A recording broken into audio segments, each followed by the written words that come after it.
and good day to our viewers and listeners today. This is your host again, Jyoti Kalsi, bringing to you another episode of Lessons Learned. Today I'm joined with Elvia Cortez. Hello. Hi.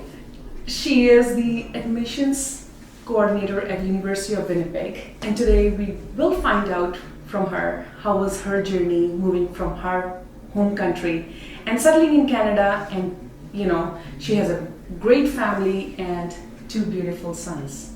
I would again like to welcome to you and thank you for taking time to come to our studio today. Thank you for having me. Yes. It's great. Again, I think it's been long. I saw you last time when we were saying goodbyes at University of Winnipeg.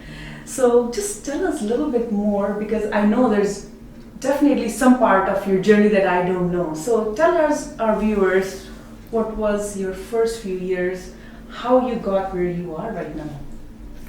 Well, it's been a long journey, I can tell you that. I came to Canada in 2007. I went straight to Quebec, where I lived for about 10 years. Then I decided that it was time to do something with my life. I was working at that time, but I wanted a bit more than that. Right. My husband was relocated here to Winnipeg, and I decided that it was time for me to take a course here in Winnipeg, and I decided to take project management, and that's where I met you, Jyoti. I remember, yes. And Yes. to be honest, this is what I'm gonna say on air. I looked up to you. You were one of my idols, and that leads to my, another topic that I want to know from you. As I mentioned, I looked up to you. Whenever I met you, or I know, the more I got to know you about was when we were volunteering for the big event that we organized at University of Winnipeg, Northern Light event, right? Yes. I could feel that positivity and that motivation always. And when we talked, you told me that I'm planning for this next thing in my career, right? This is what my next plan is once I'm done. So, what are your anchors to those positivity? Where do you find that, motivation all the time? I think one of the things that I always think is what I want, and I plan ahead. I know that sometimes that journey is not as easy as planned sometimes. Mm-hmm. Sometimes it's hard. Right. But if I do become negative at certain point, the only thing is going to happen is that I'm not going to reach my goal. So, and if I really want that, so I just self-talk and I tell myself, well, is this what you want? One of the things that I remember my father used to tell me is, if you are willing to pay the price, then you have to get it done. Right. So you don't, I think there's a saying, until you lose something, you don't gain anything, right? That's right. Right. Either be it your night sleep, Yes. or your time to go out with your friends and party, right? That's right. So I guess you were prepared that this is something I have to do, so you were ready to get it regardless. Is Exactly. it what you're, right? Exactly. So that's it. So just set your goal, plan towards, and get it done. That's it. Right. So do you think, looking back when you actually moved to Canada, do you think you had this attitude right then, or this is something you developed by finding as you went through that, no, I need to change myself, or that was how you were from start? I think I was always like that. I remember someone back in Mexico, I'm originally from Mexico, and they said, how do you do it? You always get what you want. And it's not that. I don't think it's that. It's I think again it's all about planning and work towards and get it done. It's nothing given. You need to work hard for what you want. Okay. Right. So I think what I'm understanding is that if your vision is there, you should be prepared to work for it. Right? Yes. So looking back, do you think there were things, although there's that positive attitude which you need, you were prepared to work hard, What else you think you may have done differently to, although I'm sure you have definitely other goals to achieve, but still looking back, what do you think you could have done differently otherwise? Or is there any? For me personally, when I moved to Canada, I wasn't, I don't think I was mentally ready. I see. What do you mean by mentally ready? What do I mean by mentally ready? As I mentioned before, when you want something, you need to be ready for it. And at that time, I didn't know what I wanted. I see. At that time, I didn't have the goals that I have now. Okay. And because of that, I felt lost at some point. Mm-hmm. And but I brought back myself, and that's why I said back in 2007, I was okay. This is not me. This is not who Elvia is. What I am doing with me, with my life, with my family's life. I know I can do better, and that's when it was a journey about 2 years of planning. I see. And finally, things went the way we wanted, and I said we, my husband and myself, Right. and that's how we got here. Right. Yeah. So usually, they say until you hit rock bottom or you reach to that point that makes you come to that awareness that this is not me, this is not what I want. So was there certain moments that you felt like that, or certain situation that made you feel that? Yeah, unfortunately, at that point, I was already realizing that I was not in the place where I wanted to be. Mm-hmm. Then, unfortunately, my father passed away, and that is an event that shook my life completely. And I remember so many advices from him, and that's when I said, no, it's time for me to move on.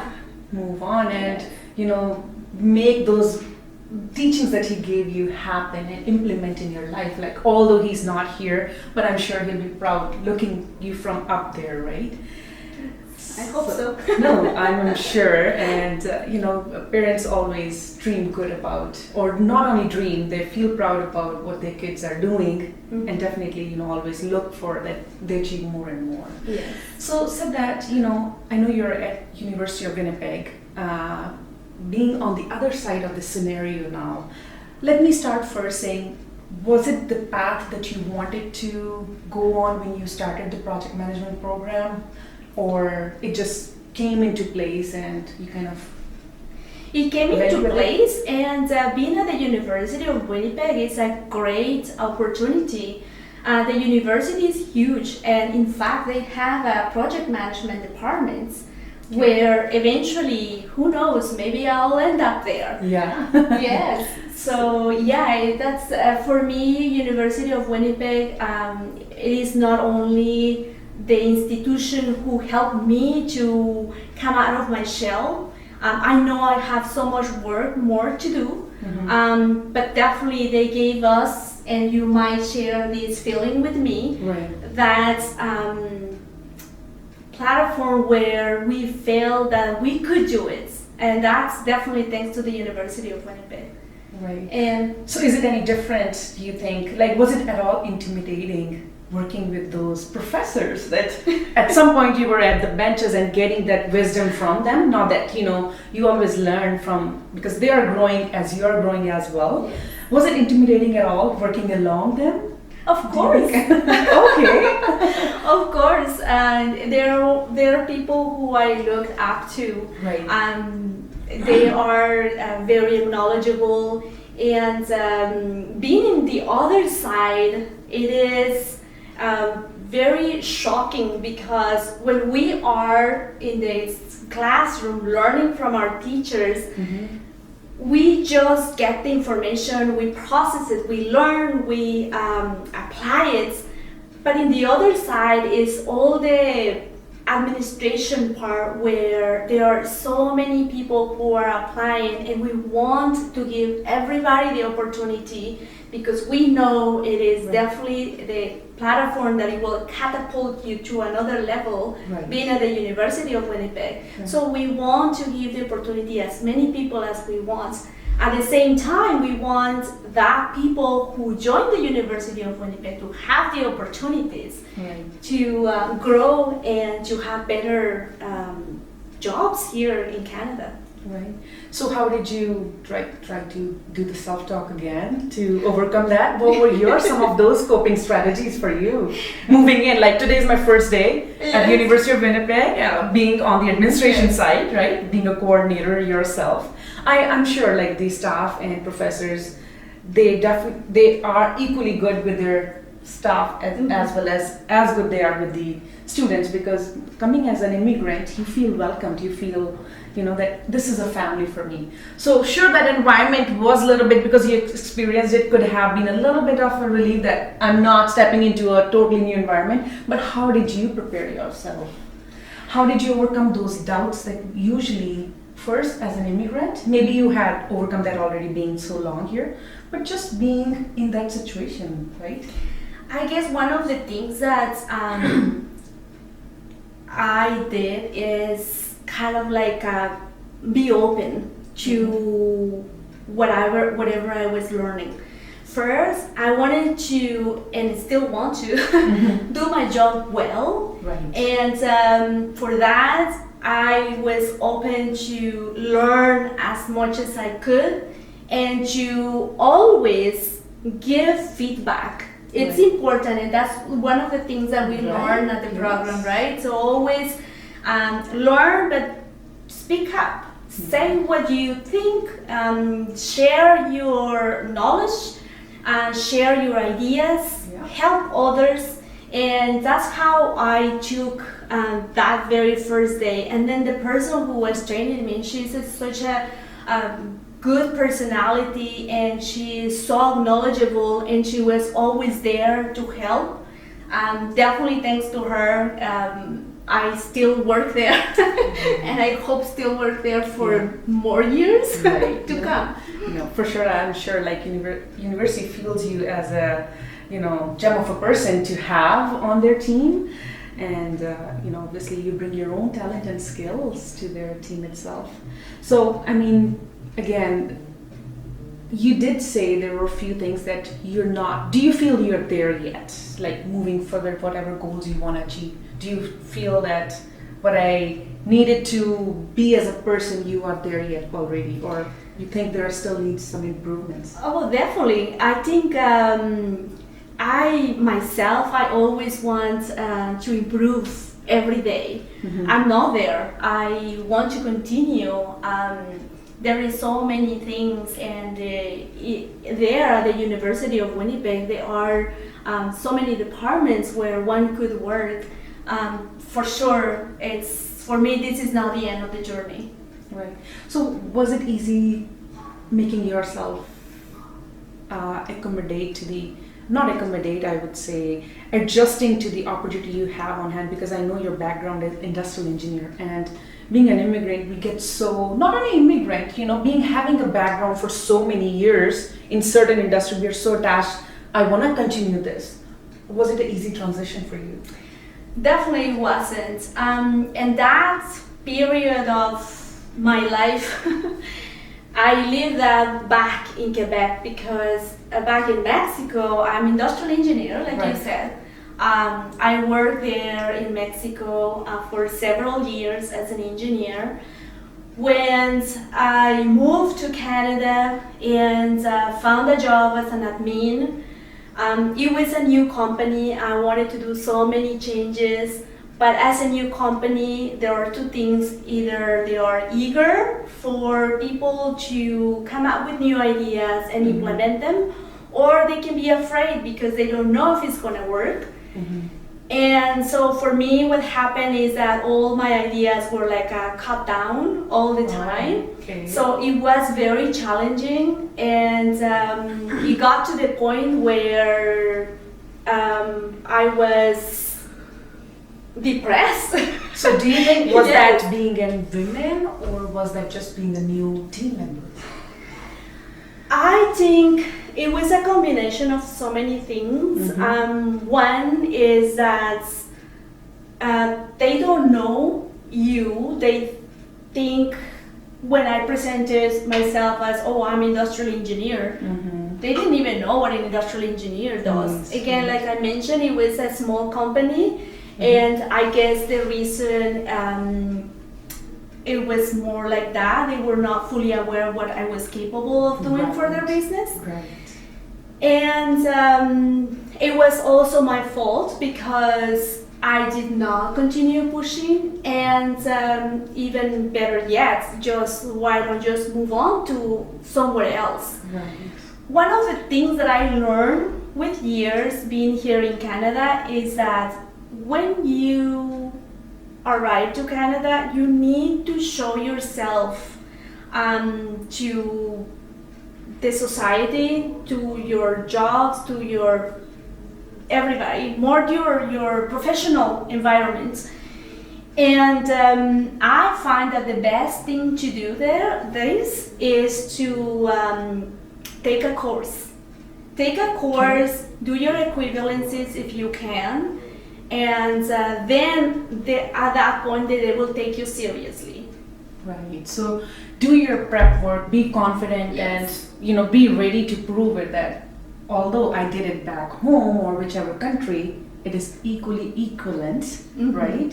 And I rather than being put on a position that does not make good use of me, I deserve better, right? For sure, it does take time in the start because you want to get used to the processes and everything, know the company, know the organization, because I guess the bigger organization have that process of building you up to that level, right?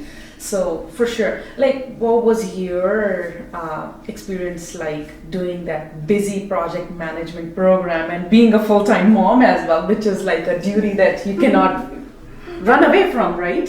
Oh, for sure. Yeah. I always say that I'm not the only one who graduated. I My agree. 2 kids graduated and my husband graduated. Oh my God! Yes, that is a full-on big graduation for a family. I agree. For sure. I remember the journey. I enjoyed it so much. One of the things I remember the first day when I sat there on my chair, I said, this is a new beginning for me, and this is me putting myself in the out of comfort zone.